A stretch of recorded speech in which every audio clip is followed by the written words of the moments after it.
ये निर्वाचन प्रक्रिया को पूरी तरह से लोकतांत्रिक, निष्पक्ष और वस्तुपरक बनाया गया है, ताकि कहीं से कोई सब्जेक्टिविटी या व्यक्ति पर निर्भर नहीं रहे, ये व्यक्ति परक नहीं रहे। चयन प्रक्रिया सबसे पहले अभ्यर्थियों को अपना ऑनलाइन रजिस्ट्रेशन करना होता है, उसके बाद ऑफलाइन आवेदन देना होता है डिटेल में।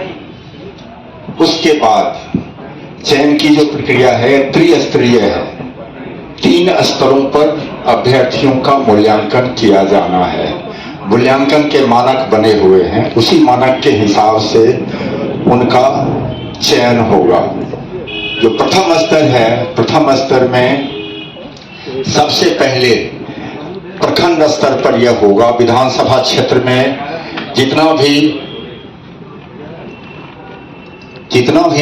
प्रखंड है, उस प्रखंड के अध्यक्ष, उसमें महिला अध्यक्ष, वहां के किसान अध्यक्ष, युवा अध्यक्ष, वाहिनी के हमारे सदस्य और जो हमारा अनुमंडल के सांगठनिक जिला प्रमुख हैं उनके वो रहेंगे और हमारे अभियान समिति के सदस्य रहेंगे।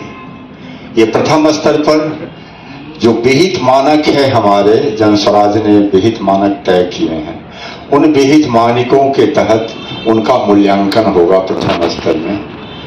उसके बाद द्वितीय चरण में द्वितीय स्तर पर निर्वाचन कमेटी के सदस्य होंगे। उस चयन प्रक्रिया में 3 सदस्य कम से कम होंगे और जिला के हमारे जो अध्यक्ष हैं, जिला के प्रमुख हैं, प्रशासनिक जिला के जो प्रमुख हैं वो रहेंगे, वहाँ महासचिव रहेंगे जिला के, अभियान समिति के जो संयोजक हैं वो रहेंगे, वहाँ नगर अध्यक्ष रहेंगे, हमारे जो मीडिया के वहाँ पर प्रभारी हैं जिला के वो रहेंगे। ये सब मिलके द्वितीय चरण में जो हमारे विहित मानक हैं जन स्वराज के, उसके अनुसार अभ्यर्थियों का मूल्यांकन करेंगे। मूल्यांकन के बाद उनकी समीक्षा होगी मंतव्य के साथ। प्रथम और द्वितीय चरण के जो भी रिजल्ट होता है उसको निर्वाचन कमेटी के पास भेजा जाएगा। निर्वाचन कमेटी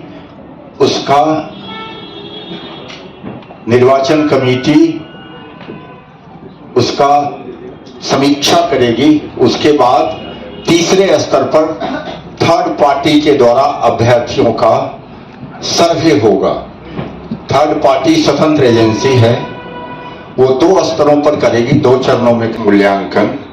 उसके बाद जिला समिति से प्राप्त मूल्यांकन, केंद्रीय चुनाव समिति की अनुशंसा और जन स्वराज के संस्थापक सदस्यों का मत, विधानसभा क्षेत्र में जो सर्वेक्षण किया जाएगा आम लोगों के बीच, उनका रिजल्ट, सब लोगों का रिजल्ट जब मिल जाएगा तो उसकी समीक्षा होगी पार्टी के शीर्ष नेताओं के द्वारा। निर्वाचन कमेटी अपने मंतव्य के साथ 243 सीटों की समीक्षा करके वो कैंडिडेट की पूरी सूची, जो प्रत्याशी की सूची होगी, उसको शीर्ष नेतृत्व के पास भेज दिया जाएगा।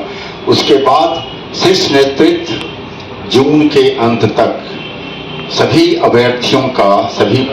अभ्यर्थियों का समीक्षा करके प्रत्याशियों की अंतिम सूची 243 सीट के लिए निकाल देगी। ये हमारे पूरे चयन की प्रक्रिया होगी जनस्वराज के 243 सीटों के लिए। उसके बाद जो प्रत्याशियों को करना है, जून के बाद 3 महीना का हमारे पास वक्त होगा। प्रत्याशी क्षेत्र में जाके अपना अपना चुनाव प्रचार कार्य करेंगे। आप लोगों के अगर कोई प्रश्न है तो आप लोग अपना प्रश्न दे सकते हैं। सर, मेरा प्रश्न ये है कि जो आपने दिया है कि ऑनलाइन आवेदन करने का, तो उसमें कोई शुल्क वगैरह भी रखा गया है क्या? जी, फिर से अपना प्रश्न दोहरा दें। आवेदन का कोई शुल्क है? शुल्क भी रखा गया है? आवेदन का शुल्क रखा गया है 21,000 रुपया, और ये सिर्फ इसलिए रखा गया है ताकि जो गंभीर अभ्यर्थी नहीं है उनको पहले से छांटा जा सके। ऐसा नहीं कि भीड़ बढ़ जाए, हम भी करेंगे, क्योंकि जनस्वराज इसमें अपने तरफ से पूरी कोशिश हो रही है कि ऐसे कैंडिडेट को दिया जाए जो कैंडिडेट सीरियस हैं, गंभीर हैं, गंभीरता से चुनाव लड़ने वाले हैं, चाहे वो उनकी आर्थिक स्थिति कुछ भी हो, उससे मतलब नहीं है। अगर जो यह 21,000 रुपया भी उन कैंडिडेट्स के लिए, उन अभ्यर्थियों के लिए माफ किया जाएगा जो क्षेत्र की जनता 1,000 जनता से जो अपना अप्रूवल ले आएंगे कि भाई इनका माफ कर दिया जाए, इनकी जरूरत नहीं है, इनके पास पैसे नहीं है, तो ऐसे कैंडिडेट का माफ भी किया जा सकता है। तो ऐसे कैंडिडेट भी हैं हमारे पास जिनका माफ किया जा सके, हम लोग माफ कर देंगे उनका, या निर्वाचन समिति तय कर लेगी इनका माफ किया जाना चाहिए। आखिर वो कैसे पता चलेगा कि 1,000 उसी विधानसभा के हैं? विधानसभा में हमारे पास वोटर लिस्ट है, तो उससे हमें पता चल जाता है कि विधानसभा के लोग हैं कि नहीं है। और हमारी हर जगह संगठन हमारा बना हुआ है, तो संगठन के लोग भी जानते हैं कि हमारे कौन कौन मेंबर है, कौन संस्थापक सदस्य हैं, उस विधानसभा क्षेत्र के कौन कौन वोटर हैं, ये सारा कुछ हम लोगों के पास डाटा है। सर, जो शुल्क देंगे के बाद कोई लेट फी भी है क्या? नहीं, कोई लेट फी नहीं है। आवेदन कब से शुरू है?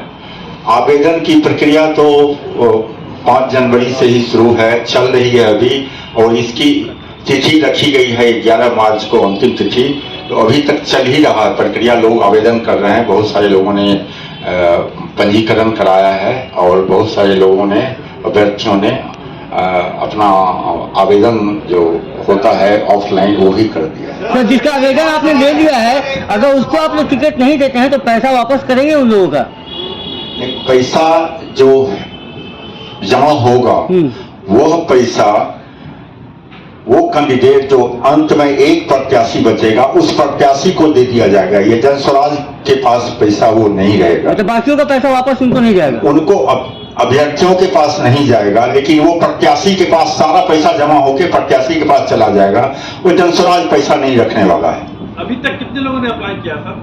अभी तक तकरीबन 8,000 अभ्यर्थियों ने अप्लाई कर दिया है और अभी चल ही रहा है, प्रक्रिया पूरी चल रही है। तो 11 मार्च तक देखिए, और बहुत सारे कैंडिडेट्स अभी अप्लाई करने बाकी हैं और वो लोग अप्लाई करेंगे, तो 11 मार्च के बाद स्थिति क्लियर हो पाएगी। कैसे करेंगे? लॉटरी निकालेंगे क्या?